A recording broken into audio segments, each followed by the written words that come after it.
क्या गीता के विजयी रथ को रोकेंगे दशरथ? क्या दशरथ गागराई होंगे सिंहभूम संसदीय सीट से इंडिया गठबंधन का उम्मीदवार? आखिर क्यों विधायक दशरथ शामिल हुए लोकसभा के रेस में? आगामी लोकसभा चुनाव को लेकर झारखंड के एनडीए खेमे ने जहां प्रत्याशियों के नामों की लोकसभा घोषणा कर दी है, वहीं इंडिया खेमे में अभी सीटों का मसला भले तय हो गया है, लेकिन प्रत्याशियों के नामों का गतिरोध बना हुआ है। आज हम एक ऐसे सीट की बात कर रहे हैं जिस पर इंडिया गठबंधन के पास कोई मजबूत दावेदार नहीं है। पहले ये सीट कांग्रेस के पास थी और इस सीट से प्रचंड मोदी लहर में गीता कोड़ा ने जीत हासिल की थी। मगर पिछले दिनों गीता कोड़ा ने कांग्रेस को अलविदा कहते हुए बीजेपी का दामन थाम लिया, जिसके बाद इंडिया गठबंधन के पास इस सीट पर कोई दमदार प्रत्याशी नजर नहीं आ रहा है। अंदर खाने की माने तो खरसावां से 2 बार विधायक रहे झामुमो के कद्दावर नेता दशरथ गागराई इस रेस में अपनी दावेदारी पेश कर सकते हैं।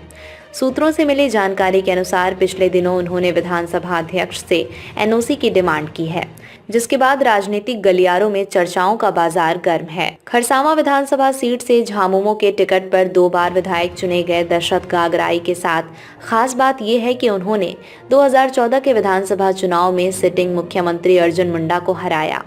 उनके बाद 2019 के विधानसभा चुनाव में भी बीजेपी के जवाहरलाल बांद्रा को हराकर खरसावां सीट पर जीत दर्ज की, जबकि अर्जुन मुंडा इसी सीट से चुनाव जीतकर 3 बार राज्य के मुख्यमंत्री बने।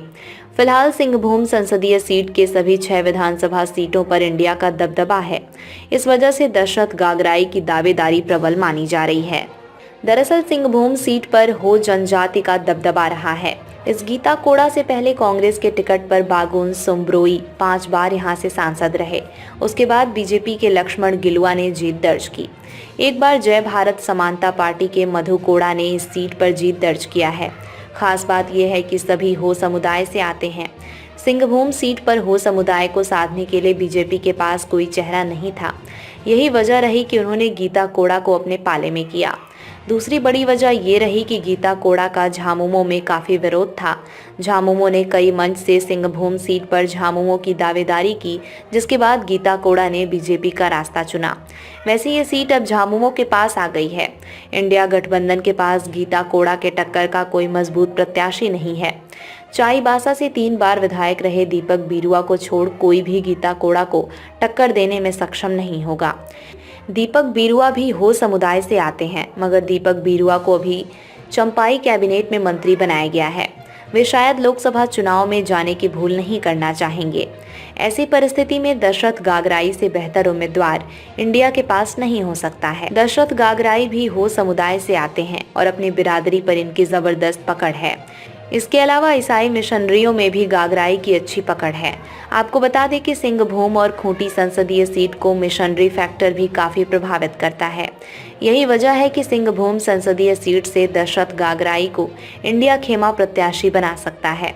हालांकि झामुमो के लिए ये सीट अभी प्रतिष्ठा का विषय बन गया है, क्योंकि झामुमो की वजह से ही गीता कोड़ा ने कांग्रेस का साथ छोड़ा और बीजेपी में शामिल हुई, ऐसा लोग कह रहे हैं। हालांकि लोग ये भी कहते सुने जा रहे हैं कि इंडिया यदि इस सीट पर मजबूती से लड़ गया तो गीता कोड़ा को हराना कठिन नहीं होगा। Bureau report.